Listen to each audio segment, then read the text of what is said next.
The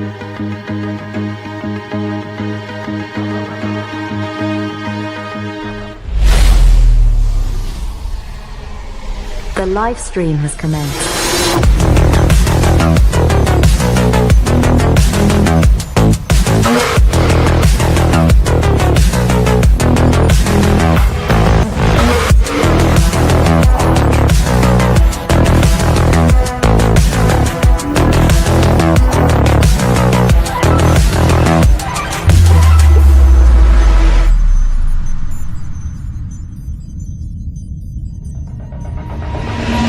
If you are receiving this transmission, you are the solution.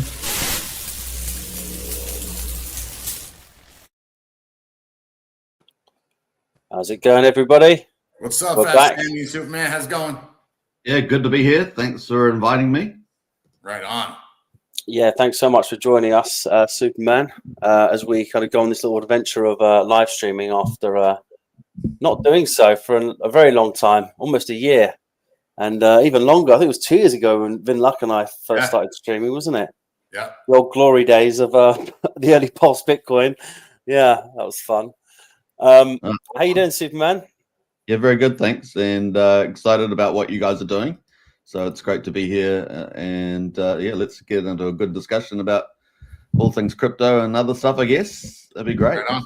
I'm sure everyone knows who you are. You don't really need an introduction, but just in case, Superman is the host of the Kryptonite Show.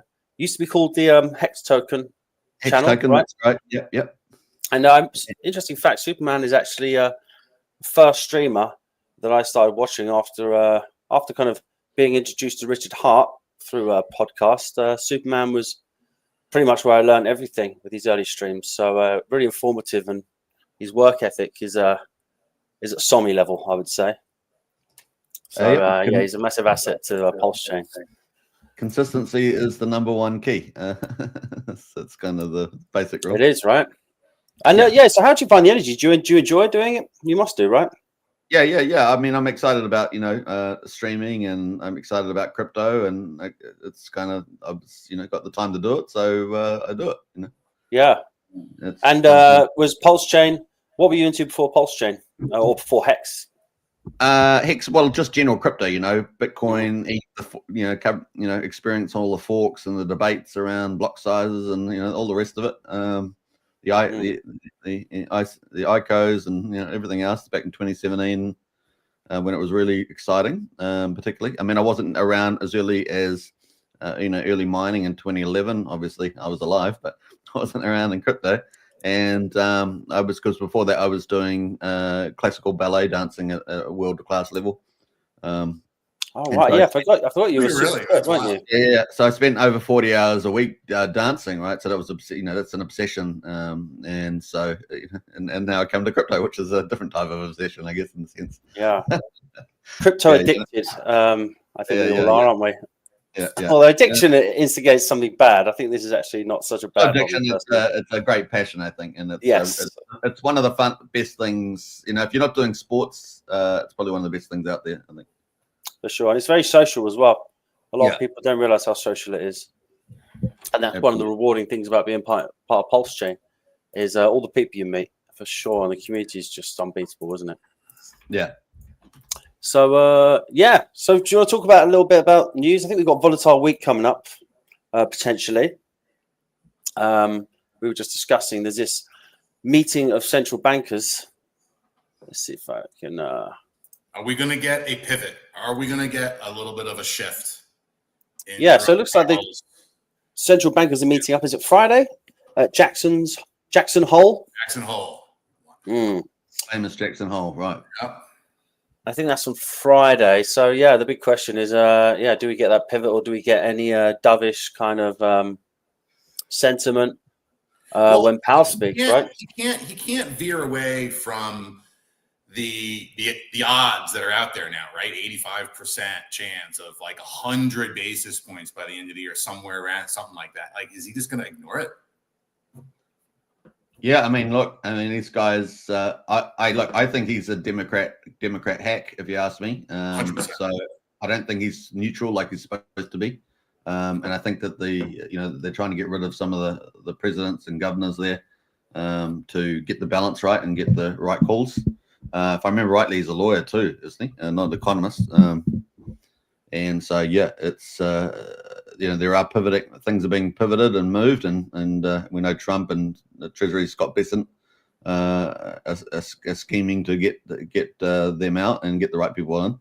But the market is also pushing the pressure on them. We had a week's jobs report was pretty weak, and the data is really weird. I mean, let's be frank, the data was weird. So Trump has actually, was probably right about all that in terms of getting rid of the labor secretary.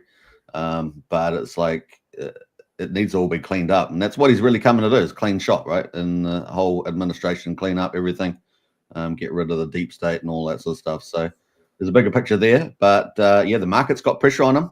We had the inflation's not totally bad, and the jobs report was weak, so there is just market pressure anyway on him. So you're quite right, Vin. A lot of pressure for him to lower the rates, but like I said earlier, he's a Democratic hack, and so is he going to hold out against all the odds?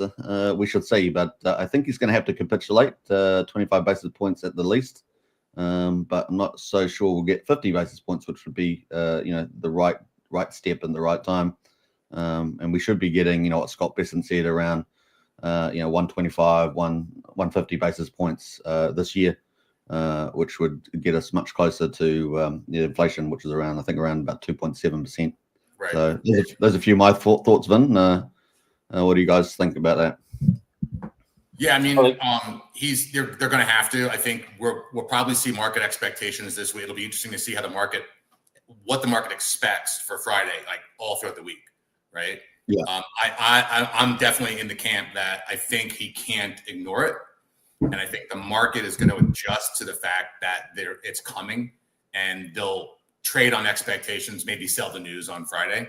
So we'll see how that plays out, and how the market kind of spins it, because they're definitely going to spin it. Be very, very careful with the public news that you see and that you're watching these days, because there's going to be a spin on it. He's been 100% right on the tariffs. I don't know, Sammy, if you have it, but I sent you earlier automobile pricing has just plummeted. Right, the cost of automobiles has just completely gone straight down the cliff. So that's your main driver in economics. We'll see a big move, especially if he can really get finance loan interest rates tax deductible for car loans made in America. That happens. People forget that that's in play. The automobile industry could have a really, really big push into next year, and the economy will follow. All right, and I understand I'm not kind of up to speed as you guys on this, but and he's kind of they're not keeping up with Europe's cutting. Is that right? So they've cut interest rates in Europe. I know they did it in London the other day. Yeah, in Switzerland, if I'm not mistaken, is that almost zero or at zero or something like that? Yeah. Most central banks have been cutting, and the Federal Reserve is not cutting. Right. But here's the political side, is some of the evidence that last year before the election, of course, they were cutting rates when inflation was higher, and leading into the election. So it was all very easy to do it then, and now it's all we're going to use tariffs to try and give us a deferred rate cut. All the while the economic conditions actually require it, and so the market's at 85%, 84% expectation. I think that's the pressure is on. So yeah, I just want to give a welcome to DeFi Nation. Thanks for joining us. How you doing? Hey guys, good. How you doing? What's going on, man? Good to see you. Yeah, you guys too. Do you want to tell us, everyone, what you've been, or introduce yourself to anyone that doesn't know you, DeFi Nation? Yeah, so I've worked with Sammy for a number of years now, actually kind of just in the community with Pulse Bitcoin community, VASIC, and then started branching off to some other DeFi stuff on Pulse Chain, worked with the founder of Impulse, IMPLS Finance, and now Emit Protocol, Keros, and now working with the Vox finance team on their farming protocol as well. So just kind of been supporting DeFi on Pulse Chain. Nice. Let's get into that a little bit later because I really want to talk about some farming because I think it's what Pulse Chain needs at the moment. But do you want to have a look at this Samuel Benner? Is it Samuel Benner chart that you sent to me, Vin? We haven't looked at this in a while. Yeah. Let's have a quick look. So what we're looking at here is the secular trend movements in the economy, right? Difference between, for those who don't understand, cyclical and secular. Secular is like generational. Cyclical is like the business cycle, right? So, this is probably one of the most important charts you'll ever see, okay, from a macro perspective. And not only is 2026 covering a 369, it's a very important pinnacle top for us. So it looks like we're going to get into a situation where institutions held the markets back to accumulate and they're going to let it go. And it's kind of like when you see like a top trend and then it breaks out of that top trend, but you're better to sell it because then we're going to see lows again. Like that's what I'm kind of seeing happen into 27 and 28, right? So next year when we see this major move happen, just remember that we told you here, take advantage of it and do not round trip. Yeah, I mean, obviously, a lot of influencers, majority of influencers, still talking about the 4-year cycle being intact and possibly topping out end of this year. So the fact that we're even talking about entering 2026 is obviously debatable, isn't it? Still, but I know it's a more of a popular opinion amongst myself, Superman, and yourself, right? That this 4-year cycle is certainly being extended by the looks of it. But so is it? I've seen this before. I've always wondered how much heed to actually pay it, But I guess, I mean, I'm trying to look. Is it pretty accurate so far in history? Yeah, it's been pretty much spot on. Right. Look at 2007. I saw that. Yes, the first thing I saw. Right. Yeah. Look at the blow off top in 2000. What was it? 18, 19. I mean, it's right there, man. I mean, 2012 was a great opportunity. That's when a lot of the nanotech started and a lot of, the internet really started to catch its legs after the bubble bursted in the 2010s. Markets really changed. That was when Bitcoin really, started to launch and there was huge opportunity. I mean, if you were buying 10 years ago, you're so in the money right now. That's when Nvidia was at the equivalent of like 50 cents. Did you guys see this new crypto initiative the White House just put out? I think like a few days ago or the other day with a new SEC chair. I think it's Paul Atkins, and they're talking about how they're going to put the whole financial system on the blockchain and these new crypto initiatives for SEC that are like the complete opposite of the old administration's SEC. Absolutely. Are you talking about tokenization of the stock market on the blockchain? Is that what you're referring to? I think that's what they're talking about as well. Yeah. Like I just watched the Fox News. They had the SEC chairman on, and he was talking about it. I think that was like yesterday or the day before. So it's like pretty bullish that it's the opposite stance of like the former SEC chairman. And yep, it's one of Tom Lee's catalysts they use in this storybook. Nice. I mean, I'm so thankful for Tom Lee. He came just at the time we needed him. And talking of Tom Lee, he's increased his budget. I know this week they increased their budget from 5 billion to 15 billion. Is that correct? Numbers, I believe so. So purchasing ETH, right? Let's touch on what Ben said real quick. So Larry Fink is very explicitly said the biggest opportunity is tokenization of assets. They're going to tokenize every stock. All equities are going to be tokenized. That right there changes the game, right? Then you start, and I've been talking about years, like tokenizing through NFTs, using them as a transfer of ownership, right? Just as like a receipt, right? Not something you're going to necessarily go up and down. But for the most part, the most important thing is they represent ownership of something. And the tokenization of equities, the tokenization of assets and real estate and everything, it's going to be put on a blockchain. Which blockchain? Where? Pulse chain. No. Right? Well, I'd say it's ETH, right? Probably the tokenization, most likely. Yeah. That's XRP kinda- is a major part in that, because that EVM sidechain's done, and you can smart contract on XRP now. So the big move is the merge of Ripple and the SWIFT system using XRP to do the transfers, using the SWIFT system as the messaging system. And because what happens in the past is when you do an MT103 or 199 information, whatever it is, it's a secured message system. That's what SWIFT is. And you basically say, I'm going to move this money to you, and it's a secured thing. And then they move it, right? And it's normally been this 3-day Fed wire or whatever, right? You can do same day, things like that.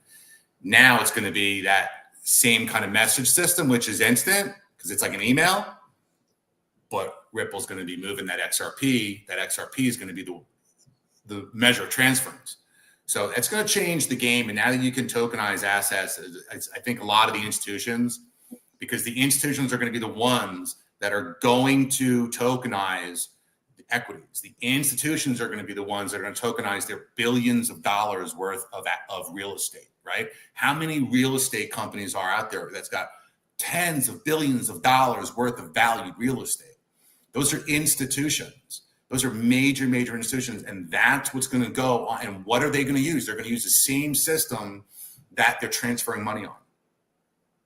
So I believe while Ethereum's great, that's more of the fintech platform, right? That's more of the front end. The AI and the front end, the business, whether it's BlackRock or whoever, they're going to build protocols on it. Point systems, for companies, loyalty systems. All this other stuff is using Ethereum. And ultimately, it's what they're going to move to is where the money's moving. That's where the money is, all pun intended. Yeah. So I just don't understand it when you see these companies start announcing they're building their own L1. It's like, it makes no sense to me. It's like, surely you want the network effect and just have an L2 on the. I get why. I get why, but they're going to wind up. It's like there used to be how many car companies were there? 100, 200 in America, right? Now there's like 3, 4, 5 now. You know what I mean? It's going to be the same thing, right? It's going to be the same exact thing. They're all thinking they're going to do their own L1. They're going to all set it up. No. They're all going to revert just to XRP because it's merging with the SWIFT system. It's becoming the future banking system. We're all seeing it in the government is now using it. They're going to pay down debt with XRP. One of the biggest things that people aren't talking about is the stablecoin legislation that's going to basically create the stablecoins with the fiat 1-to-1, and they're going to buy treasuries with the stablecoins. And I've been talking about this for years. When they do that, they buy treasuries, interest rates come slamming down. They're going to use that money that they're buying the bonds with for actual roads, bridges, infrastructure, telecom. We're going to build 10 freedom cities, whatever we're going to do in America. And that's going to ripple effect, all pun intended, all around the world.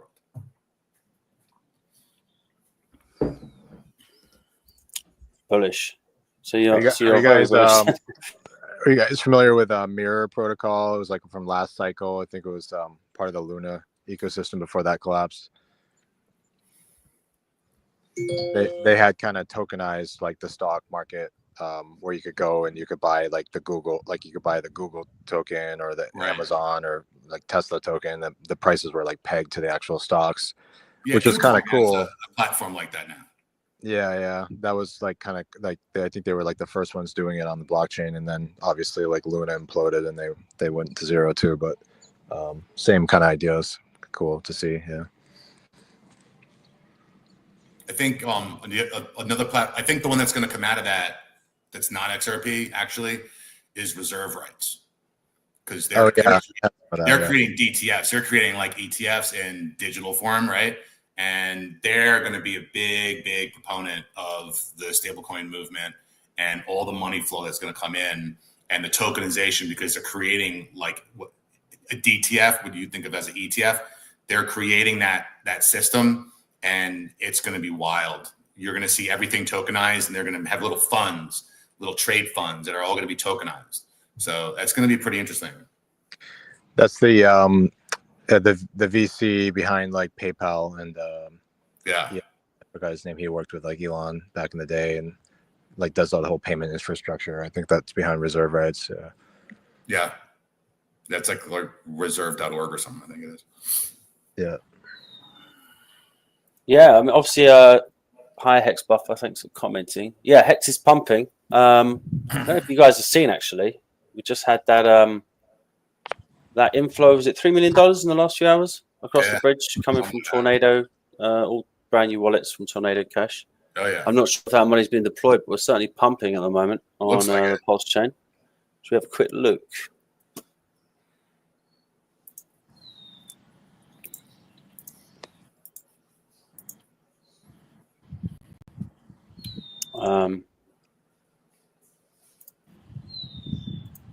Hopefully I can just switch between screens here now. Oh yeah, we were looking at this. This is obviously Pulse against DAI. Looks like it's broken out, but obviously I guess you could draw it like that, right? So you're right on the cusp of it. Either way. Yeah, and then you've got Pulse against ETH. Looking like it's on its way to try and break out of this resistance line here, yeah. And obviously, Hex is up 17% today. Nice. And that's, I guess, in the last few hours, right? Nice breakout of that bull flow by the looks of it. Oh, it could just be, extending for now. So it's hard to tell, isn't it? Sometimes. But yeah, looking good. I guess I wonder if that's just speculation from people seeing that money across the bridge and people getting excited. I don't know. What else? We could look at we want to talk about Bitcoin dominance, right? That we saw that crashing in real time earlier today, right? Back funds haven't moved though, right? It's Sorry? rolling up. What did you say, DeFi? Yeah, look, it's rolling over on the 30-minute chart as we speak, which is really nice, haven't right? moved though, right? With a bridge fund. I don't think they have. No, No, I don't think that. you would have heard that. People watching that, man, we would have heard a lot of that. Yeah, you could see SEC funds over here still on 0%. Nothing's moved. I'm not sure how quick this updates, but I'm sure you'd have a minus amount there, right, of the ETH. Right. So go back to the weekly So on I was the. talking with some guys yesterday. Yeah. What are you saying, DeFi? I was talking to some guys yesterday. They were saying that the OA address had like a major portion of the Pulse Wrap Bitcoin from the fork. It was like something like 40,000 PWBTC, and the only way they could have gotten that at the fork is obviously having 40,000 like actual wrap Bitcoin in the wallet, in the OA wallet. I don't know if that's factual. I mean, that would be a pretty big bag to deploy if you didn't want SAC funds being like watched and deployed from other wallets.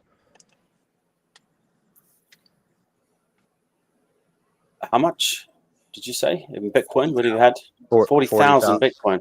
40,000 wrap Bitcoin because the OA apparently got 40,000 of the PWBTC, which is the only way you could only get that one-to-one copy. Nice. Yeah, I think that Superman says on his show quite a lot. It's like you might never see that that SEC money even move, right? Because I mean, Scroll out some more on that, Sammy. Oh, on the Bitcoin dominance. Yeah. I mean, look at this.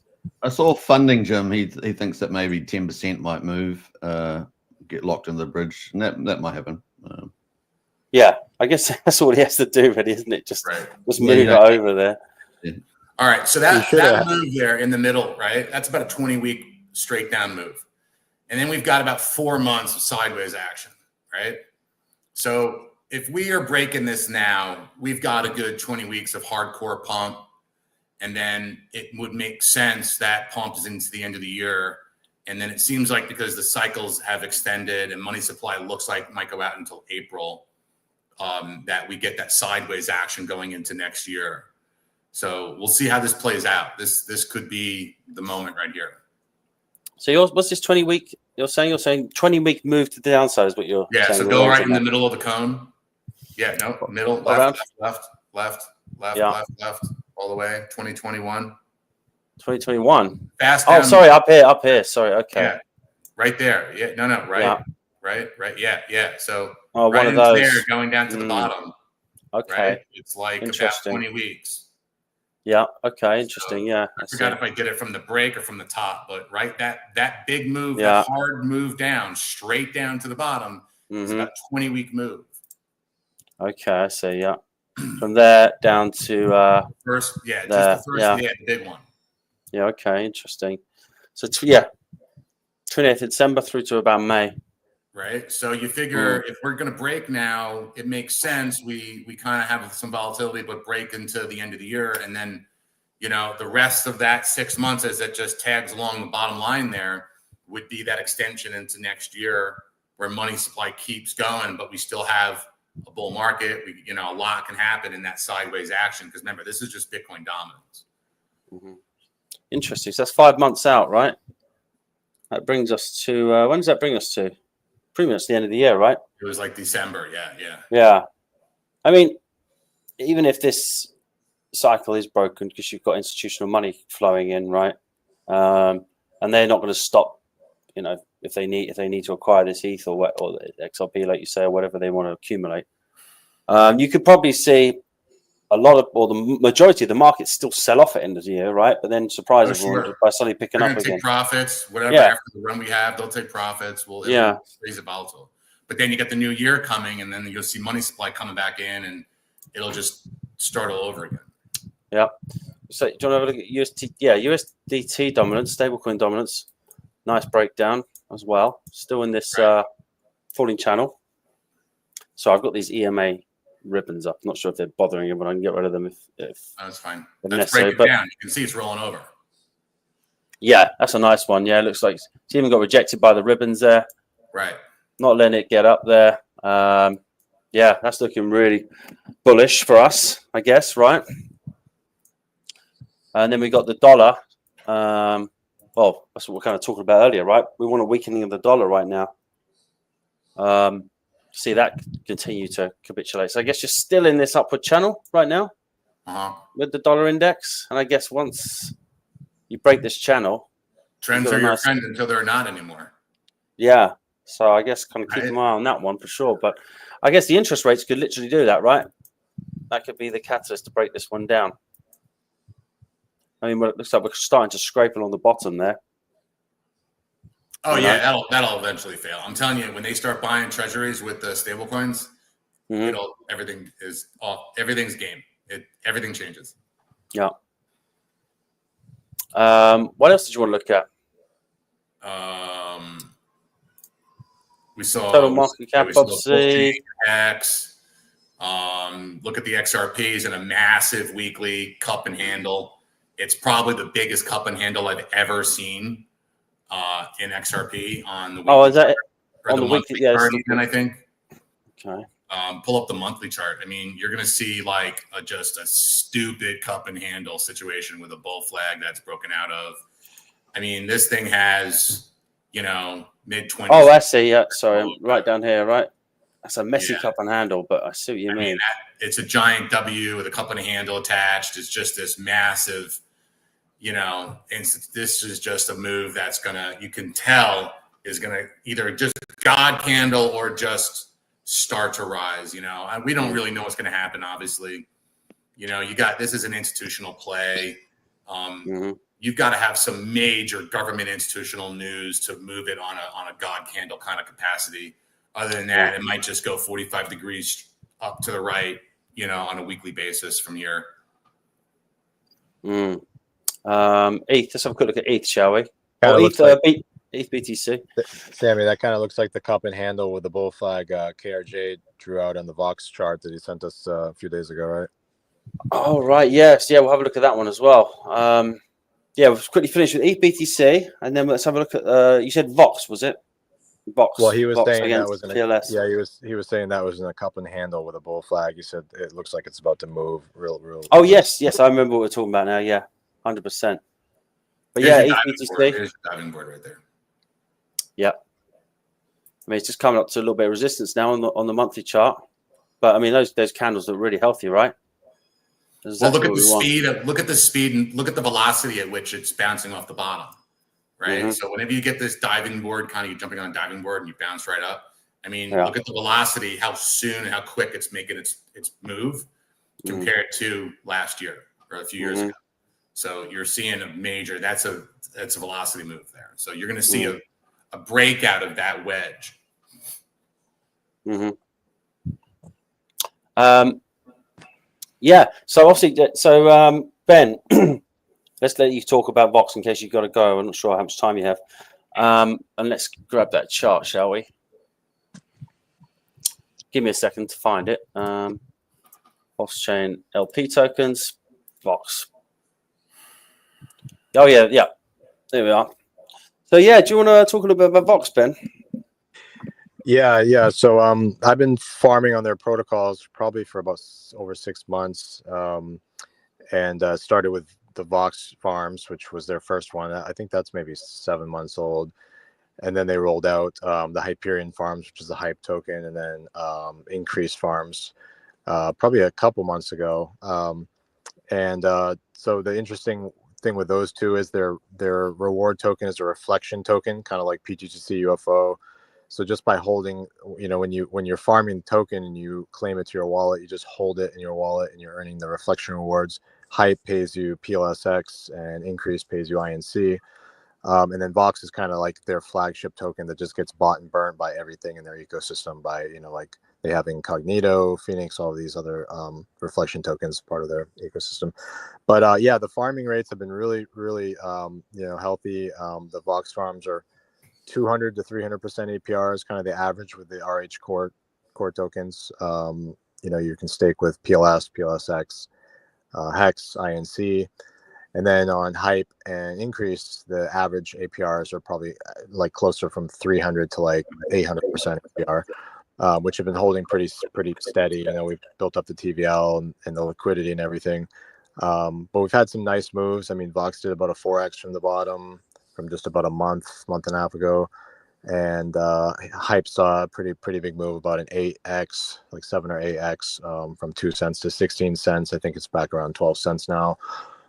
So these are just, if you like farming, and I mean, if you're farming on Pulse Chain, these are some farms you definitely want to pay attention to and get into.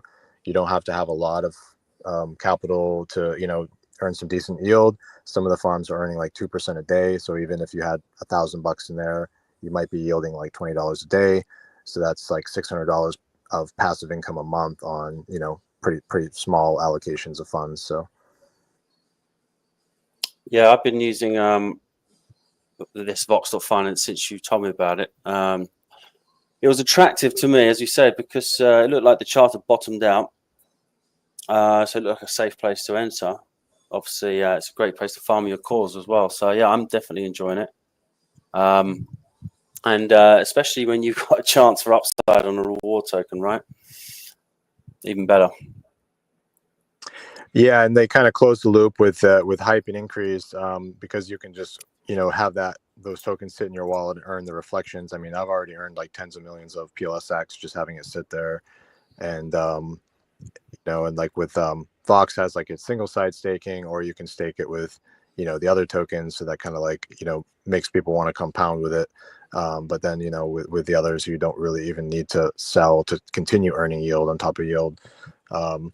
So that's kind of, I mean, I think it's one of the more underrated, undervalued farming protocols on Pulse Chain, because it has less users, less TVL than a lot of the other larger protocols.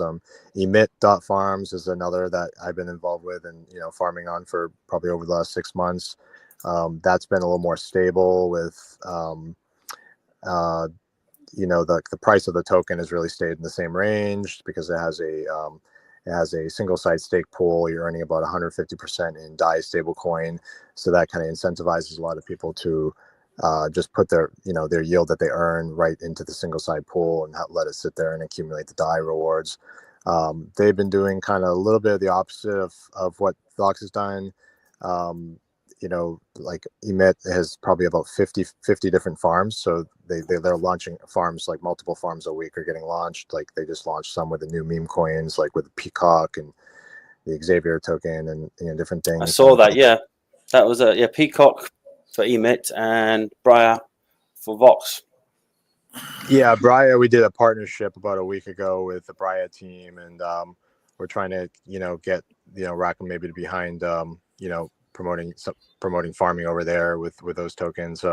Just talking with Nova today, we're going to try to do a contest with their team and give away some LPs in both tokens to, if somebody wins the contest, or maybe do it on stream with some of you guys. And so yeah, just kind of trying to get their community familiar with farming, because they had maybe about $8,000 in TVL in the first 24 hours. And the APR was probably around 250-300%, but then a lot of people kind of like pulled from the pool, and when the APR shot back up to 800%, 900%, because they I don't know why they didn't kind of stay in there to earn the rewards. Maybe they on the screen here we have it here. Vox Bria, you're currently getting 600% on that one. Yeah, not bad. And it might be because as Bria token has actually the token price of Bria has been going down against Vox. So if they had LP in there, they were earning. I mean, they were basically getting more Bria if they unpaired. They would leave with more Bria than they started with, and less Vox than they started with. So allowing the impairment loss to go in their favor if they wanted to accumulate more of their meme coins. So that may be the reason why we saw some of that TVL leave. But yeah, the best thing is just to stay in those pools and earn the yield token, and then you can do with the yield token what you wish, if you want to compound or buy what your favorite tokens are. Hey, Fat Sammy, are you able to put your mouse over the APR there on the APR? Yeah, I love that. Yeah. I love that feature. Don't you love that with the daily, weekly? I think the daily obviously is the one that is the realest, right? So, yeah, that really helps you with calculating, because you can just go through and calculate what you're earning in every farm with how much you have in there. Yeah, I really like that. That's cool. And also, Sammy, if you want to bring up Hocus Pocus, we just had their team, Nick and their team integrated the Vox, Hype, and Increase farms into the Hocus Pocus farming wizard. So you can see all the kind of metrics right there too, with if you're in the farms, and you can see how much you're earning daily, weekly, monthly, and you can, not just with that farm, but you can put Emit in there, you can put PulseX farms, 9-inch, Function Island, pretty much every farm, and track like all your rewards across all the farms all at once. Cool. Very nice. So go. You say they've updated this, right? Go up to the top and go to custom. Custom. Click on that custom. Yeah.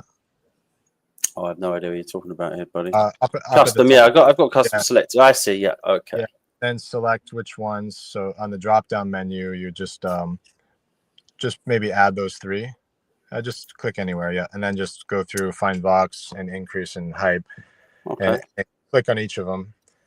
And then you can see the kind of metrics there. Right, I see. I think you saw Vox Farm. There we are.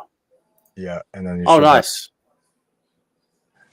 But go add a Hype and Increase, and then you can. I'll show you the comparison, because it shows you like the liquidity that each have. It shows you like the daily amount of emissions, and Hyperion. Increase should be. There we are. And then now go to one of those other tabs, all the way the money symbol at the top. At the top, yes. Right there, yeah. Reward token summary. Yep. So if you're logged into your wallet, it will actually show you it will show you the amount. You can filter it by daily, weekly, or monthly or yearly, your reward value, so you can see how much you're earning like across all your farms every day or every week. And then it shows you if you go to it shows you how much you have available to claim. You can actually claim from all the farms right there. It's like a aggregator, like a farm aggregator. And then if you go to that next tab, the little coin, the second one, so that shows you. Stay on that one. So this one is a farming protocol summary. Okay, average APR. Average APR, reward rate per day. So that's how much they're paying out across all pools per day, right? And the liquidity, so you can see the All right, yeah.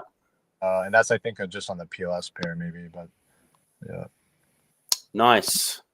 So those are some And kind of tools to yeah, use. so it's massively advantageous to farm right now, right? Especially if you've got two tokens that are going up together, right?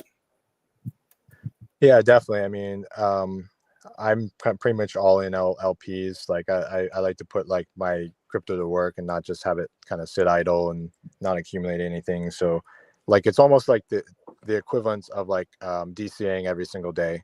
Instead of bringing new money in, you're just like earning, you know, like you're growing your portfolio every single day without putting any new capital. And you know, I mean, I'm able to grow my portfolio like 5 figures a month passively just from the yield from, you know, the farming. And now I have to like keep dumping more money into crypto, which, you know, I was doing for a while. And then it just, as we just saw things just sideways or down, you know, it kind of like got, you know, frustrating. So Yeah. Now with 9inch kind of not really offering those farming kind of resource like they did at the start, right? It's kind of a lot of opportunity for Nexion. You've got Nexion farms, right? With the Flux, you've got Emits, you now got Vox. All great farms, right? But yeah, Vin, is there anything else we want to talk about? I'm probably going on too long about farming now. Let's do the top 5 news trends. Let's go to the Grok top 5 news trends. yeah, and Sammy, you can share about that loudest community contest that Pulse Bitcoin's closing in on winning right now. I think tomorrow is the end. Yeah. Of that. Yeah, so there's a competition right now for Emit. They're asking who the loudest community is of all their partners who have farms with them currently. It's pretty much neck and neck between Surf and Pulse Bitcoin at the moment.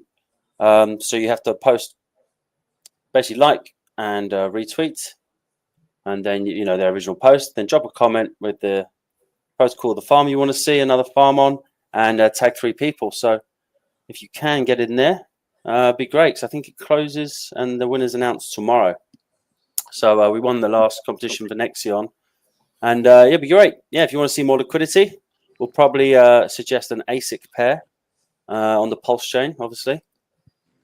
So if you want to see a huge rise in that available liquidity for that token, then get in there and help out. Thank you. Yeah, and I already pledged to put up around $7,000 in liquidity, and if we do an ASIC PLSB pair, because I have that just sitting there. You know, like I was mining with the ASIC, but then I was like, well, actually the farming would be more advantageous if we get that farm. So it's kind of plugging the contest and trying to get the community to win this so we can increase the liquidity on both tokens. Yeah, 100%. Yes, we've got 15 minutes left. I know Superman's got to go off to another interview after this. But yeah, so do you want to start off, Vin? What we got in the trends this week? Yeah, so big news, obviously. Trump and Putin meet in Alaska. Don't listen to the nonsense about it. At the end of the day, he's trying to make peace. Looks like he's set schedule for Zelensky to come to Washington, D.C. to sit down. Looks like they had some very positive movement in Alaska. So one of the best movements of that, or best moments of that day, was when they flew the B-2 bomber and the F-22 Raptors over Putin while he was walking on the red carpet, which was great. You know, great show of strength. No one can do what we can do at the end of the day. So I've heard mixed reviews about this meeting, right? I haven't looked into it too much, but I've heard some news media saying nothing was kind of hammered out solid, and I've others saying that it was quite a good meeting, but they're waiting on pretty much Zelensky now to play ball, right? Here's like the reality.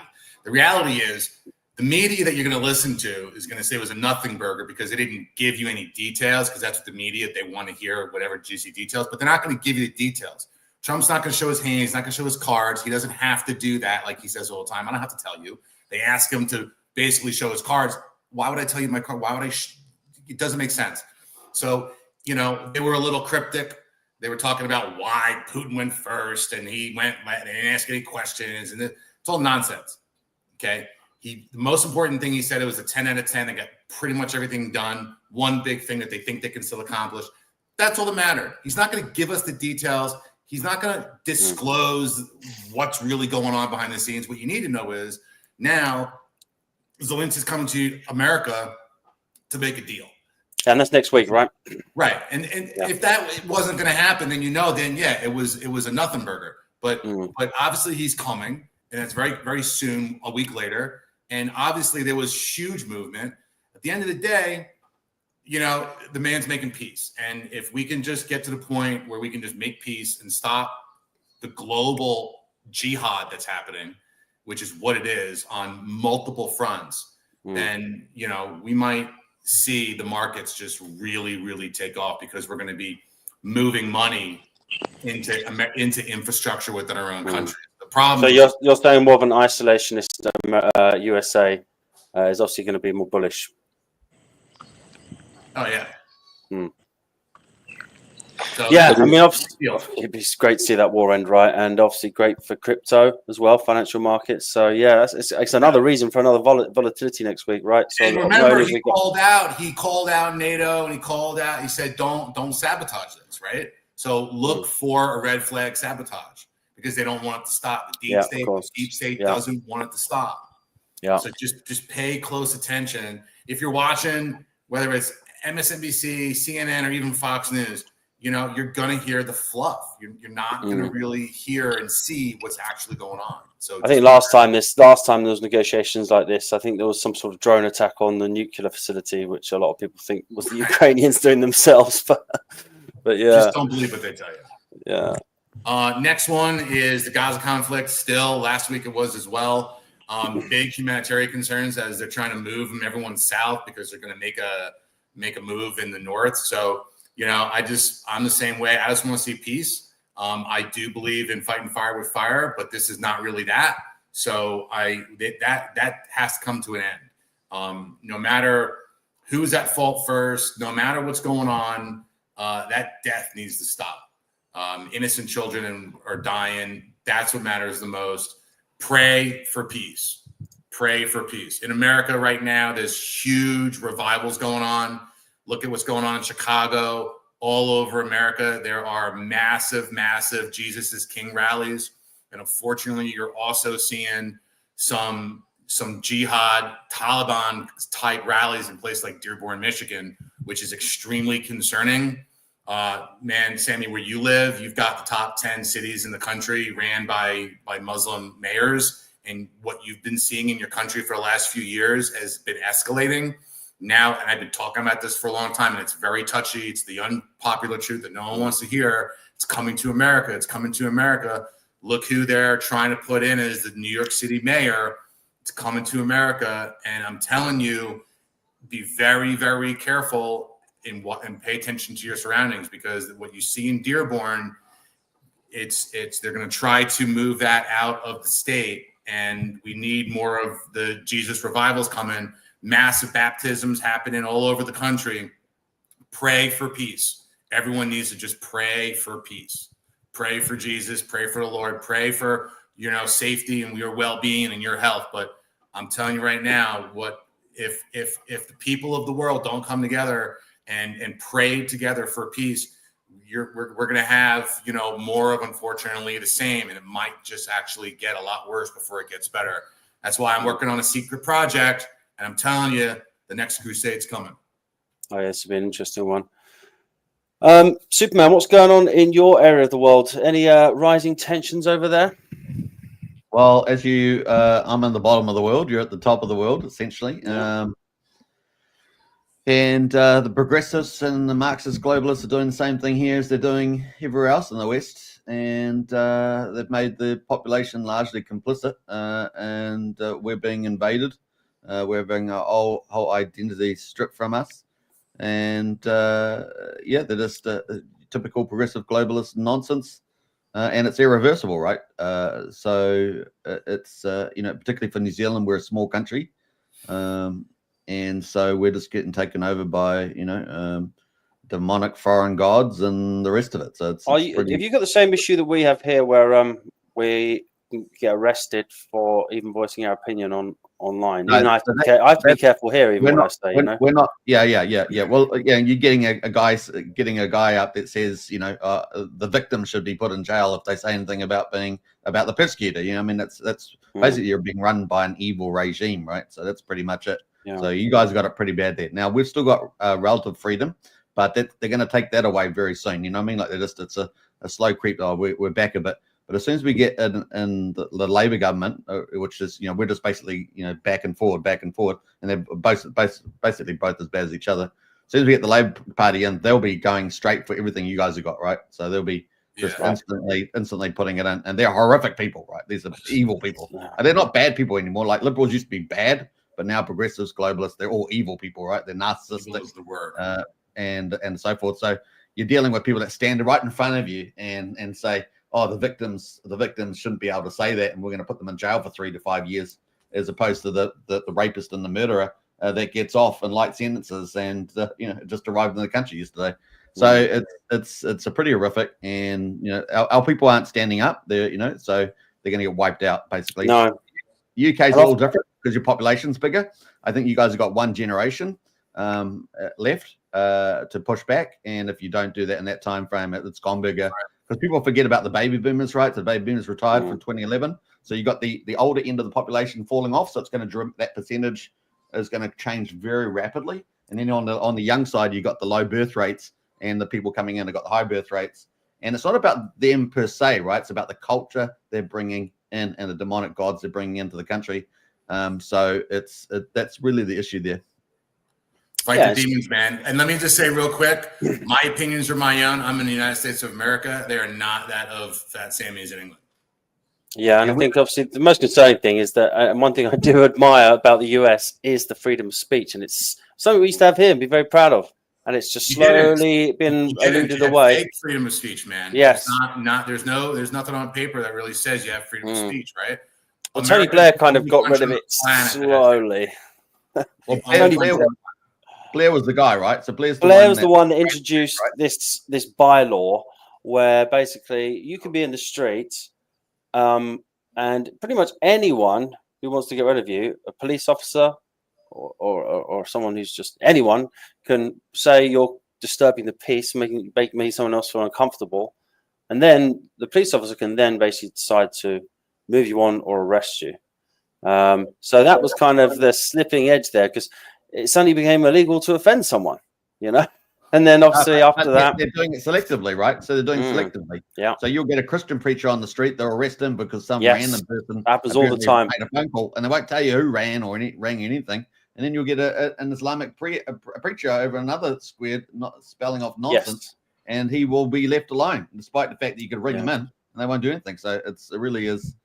You're basically being invaded. You're being invaded, and your leaders are the traders that are doing it, right? So that's pretty much it. Exactly. So it's horrific. It is, and that's one of the reasons we're in crypto, right? Mm-hmm. Pretty much. Freedom of expression. And I wish we did have a First Amendment. That would be great if we had that. At least that's probably the best defense in the world for freedom is the First Amendment in the United States. But we don't have it here. We don't have it. And so the First Amendment is to bear arms, is it? Or what's the First Amendment? Freedom of speech, isn't it? Freedom of speech. Oh, okay, gotcha. In America, the most important one, right? I think there's 27, is there, amendments? And you've got the Second Amendment to protect the First. That's the most important. Right, to bear arms. So that is the other thing. They took away our guns, right? For no reason. All the criminals have still got their guns. Yeah. That's the most amazingly stupid thing I've ever heard. Like, you think the criminals are gonna see that tells you it's purposefully done. Why would they want law-abiding citizens to not be armed to protect their own life? Because the criminals don't care about law. They don't care about justice. They care about street justice maybe, but they're not going to follow the laws. They don't care about innocence. Right? They're going to do what they want to do when they want to do it. So that's very purposefully, and you said the word right, or Superman, evil. They are evil. They're all evil. All of them are evil. And the other thing is, the thing is, they've also during the so-called, what I call a pandemic, they were trying to get kids to get rights to choose. Right? Imagine if they had done that. Imagine if they had done that. That's what they want. They were trying to circumvent the parent, weren't they? Yeah, they've taken away parental rights in the schools in America and California. Take away the rights, but they gave kids. if they gave kids the right to choose around the vaccine, then they would have been able to get them down the road to access them for sexual interactions between any age. Yeah, choose their Kids can't gender make now. up decisions. They don't understand. They want to eat candy for breakfast. They don't get it, right? And you got the politicians that want them to go to war at 18, but don't let them, have guns until they're 21. I mean, what they're doing is complete idiocy. Oh, it's pretty bad. And it's not going to get any better unless we do have to vote them out, and we've got to demand, But when, if you're in a place like New York City right now, I'd be long time ago. I lived there for a long time. I grew up there. 100%. But if there's any pushback, wherever it's going to be, it has to be during the Trump years, and that's right now. It's got to be right now. And here's the thing that you're going to see, unfortunately, right? He's going to be called this dictator, like they've been saying. They're going to, because like what's going on in Washington, D.C. right now. You're familiar with what's happening in D.C. He's nationalized the police. Washington, D.C. is not a state. Okay, it's a district of Columbia, basically. It's a district. It's a government district. Okay, when you live and you're a resident in Washington, D.C., it's not the same as being a resident of one of the states of America. And the police chief was recently asked, are you familiar with the chain of command is? And she said, what's that? That speaks volume. That says it all. So you've got awful crime rate, and they say it's come down. What it's come down from was when Trump became president, and it's come down since then. Yeah. Yes, it has come down since he's been president. But where did it come from? What's been going on for the last 4 years plus more than that, right? So it's not just the last few years from the Biden administration. Washington, D.C. has been a dangerous city for a couple decades now. So you're running into, now you're going to see what's happening is you're going to see the National Guards coming in. They're militarizing the police in the D.C. district and in the Capitol. But it's to make it safe, and they're going to spin it. Watch for the spin, watch for the news, watch for the media spin. It's not going to be pretty, and you're going to get people that are NPCs that don't see the truth, don't understand the truth, and they can't see through the smoke. They rather have people getting raped and murdered in the streets than actually cleaning it up, which is the horrific part of it. Yeah, and you can't do it by bringing social workers in on a 911 call.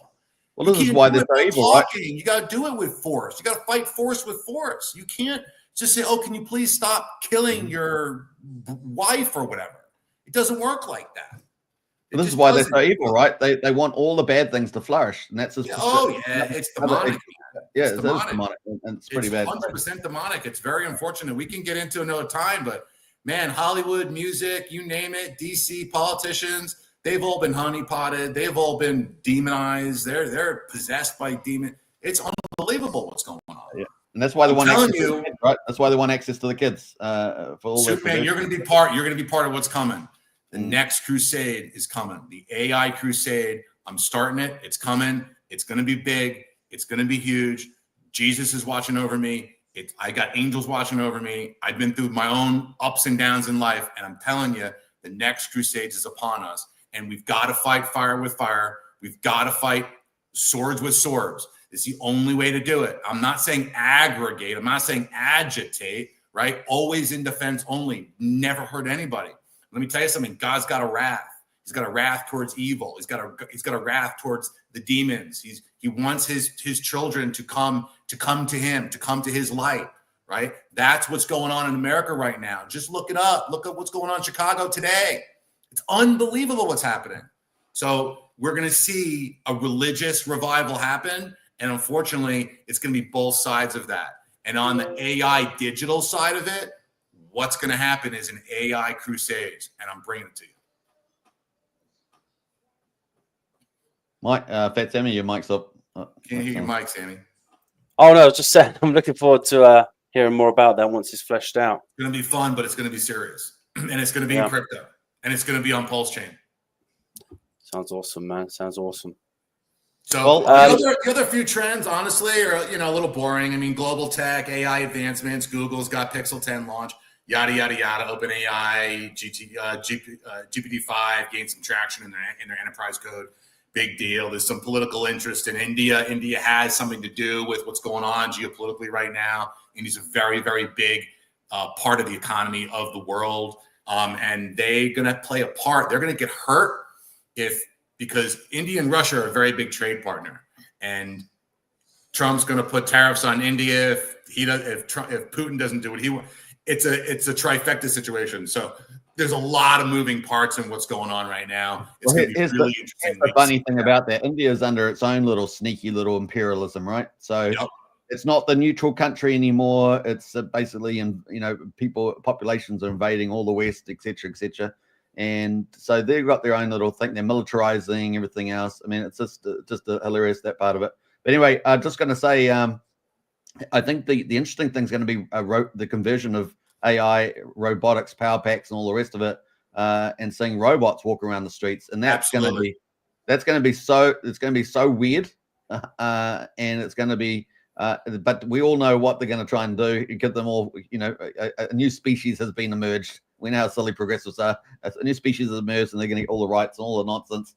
And then, of course, we know how much devious actions are going to happen as well. Yeah, it's the transhumanistic. It's the transhumanism. Yeah. But I mean, it's going to be. I think on the cool side, I'm really looking forward to see some cool robots. On the negative side, we know there's a lot of negatives as well. So it's like, yeah. So I don't like the idea of a kind of RoboCop. That's kind of scary. Hey, listen, it came from somewhere. How many movies and tech and movies has actually been taken from the future? How'd they get this idea? Where did it come from? So many things. Star Trek in 1969. James T. Kirk put a CD in the chair of his captain's chair, and on the big screen was this massive, video of whatever. It all came from somewhere. The stuff that we've been seeing in sci-fi movies for decades is the future. So you can pick and choose what you want to pull out of it. But I'm telling you, it's all been laid out for us, and what's coming is going to have a very good side, but also a very bad side. Hey, I've got to get going. I really thank you guys for inviting me, and crypto and politics. And good talk, man. Is there anything you want to quickly plug before you head off, Superman? I just want to say to Ben Definition that it's really good to get all the farms that are, like the 6-7 farms that we got that are really sort of hot right now on Pulse Chain listed on DeFi Llama, and get the TVL on there because they're not really listed. So TVL is like showing 375 million. And it's mostly the liquidity forks and a few lending platforms. But it would be really cool to get the farms. Who runs the DeFi Llama? I'm not too familiar with it. Yeah, DeFi Llama is one of the big sort of information sites. That's multi-chain. It's not a Pulse Chain one, right? Yeah, but Pulse Chain data on there. Like it would be kind of cool as a nice to have to get that added in there, especially if the farms get bigger and bigger. Of course, as we hope they will, because that will lift the whole TVL of the representation of the chain. And it's kind of missing. Yeah, that's a good idea. Kind of right? So, yeah, I don't know how much Pulse Chain users have been using, but I think I did use that when I was like on some other chains looking for farms and APYs, and then it just had been years probably since I heard the name. But and then I think Pulse Chain. So there's some Pulse Chain versions where they build like kind of similar, where you can look up. That's probably what Hocus Pocus is kind of trying to achieve, like the Pulse Chain version of that. Yeah. All right. Cool. All the best, guys. Thanks very much. Take care. Talk to you later, man. Easy, Yeah, I'm just on that website at the moment. Actually, DeFi Llama. I can't see Pulse Chain covered on it unless I'm missing it. Do they have the chain? There's a couple other sites like that I remember using from way back, but it's just been a while too. Yeah, you should look at Beefy Finance too. Beefy.finance. Yeah, I used to use Beefy like when I was using like yield aggregators on BSC, and I think they went multi-chain. So that's like Karos, the founder of EMIT, his first protocol was Impulse Finance, IMPOS, and that was a fork of Cycle Finance from Avalanche Chain, but it's the exact same thing as Beefy Finance. You auto compound your LPs and your yield, from the farm. So that's like a really underrated protocol on Pulse Chain, and he's actually gone back to kind of building on that, adding auto compound vaults. We got some auto compound vaults for some of the Emit farms and some of the Vox farms just up, I think, in the last couple of weeks. So looks like we got looks like we got some Pulse Chain stuff here, for sure. Yeah, it'd be good to get all those new farms on there. IMPLS is here, obviously the auto compounder. Mm-hmm. Nexion's up there. Okay. Yeah, it looks like I have to get Vox and email on there.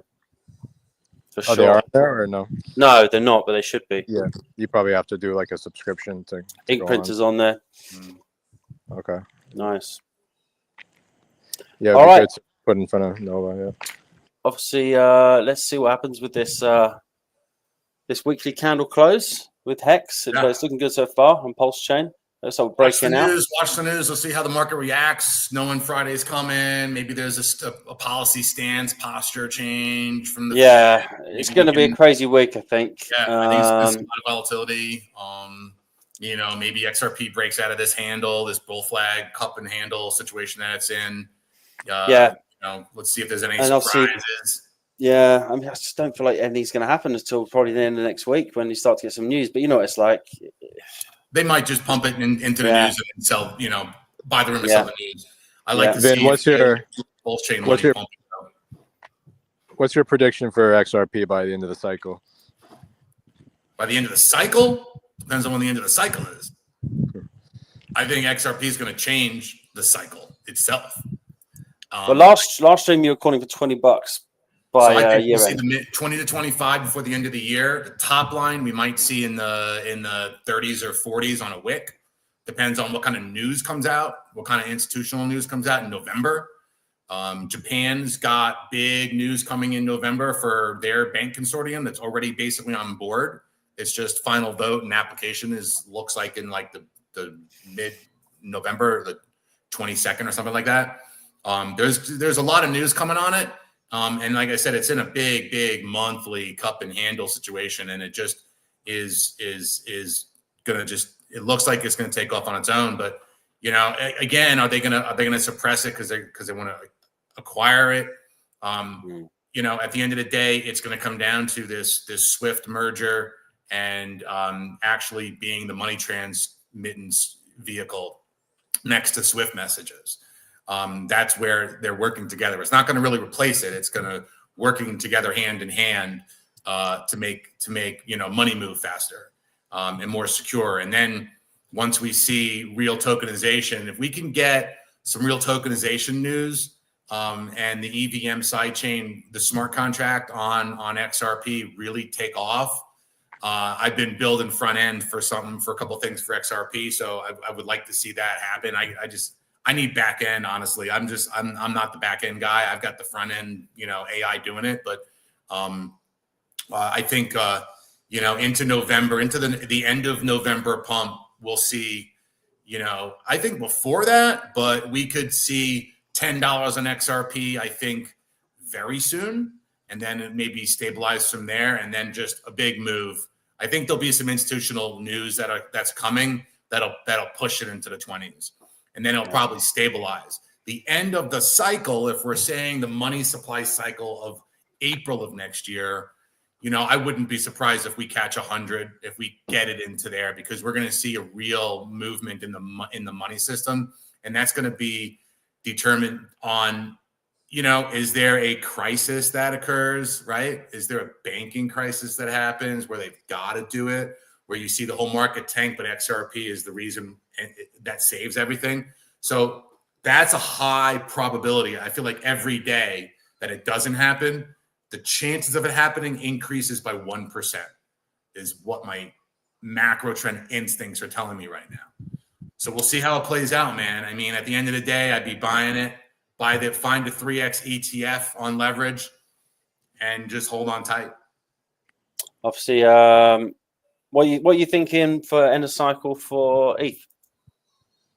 So the back end of if you look at the percentages from the top move to the high of last time, you're looking at about 10,000. If you look at the back end chart of the tops and you just run the chain, the chart up, you're looking at it close to 18 to 20,000.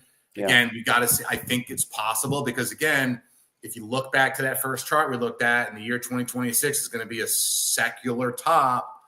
So what you're looking at is a trend breakout next year of the top line trends. And when you see that top line breakout, you're going to want to DCA out of that. And that might push Ethereum up into the high teens, wicking up into that top trend line up into 20,000. don't hold it. Yeah. Not financial And, advice. That's what I'm doing. Do how you feeling? want. How you feeling about Hex? You think it's gonna take out 50 cents this cycle? You know what? There's a lot of overhead supply in it. I think you got a better move in the Pulse chain, side of Hex than the overhead supply on the Ethereum side. But you know what? Anything can happen, man. God Candle speaks green. So, whatever RH does, he does. Whatever the OA does, he does or doesn't do. At the end of the day, I think there's going to be a lot of catch-up playing it, a lot of catching up to do with a lot of people that didn't believe, and oh my God, it's gotta happen. Yeah. But we'll see. I think we got a good chance at it making a substantial move up to 50 cents. It depends on when that happens. Yeah. Will it sustain? I think it's going to, it might be quite later than some people expect. I think obviously ETH needs to have a decent run first, but we'll see. Run. Yeah. All right. We've gone over time anyway. Thanks so much for everyone coming in today. Thanks, DeFi Nation. And we'll probably do this next Sunday whenever we can. And we'll think up something to cover next week. Right on. Have a good one, guys. Good to talk to you. Have a good one. Take care, guys. See you later. Talk to you during the week. Bye-bye now. Bye.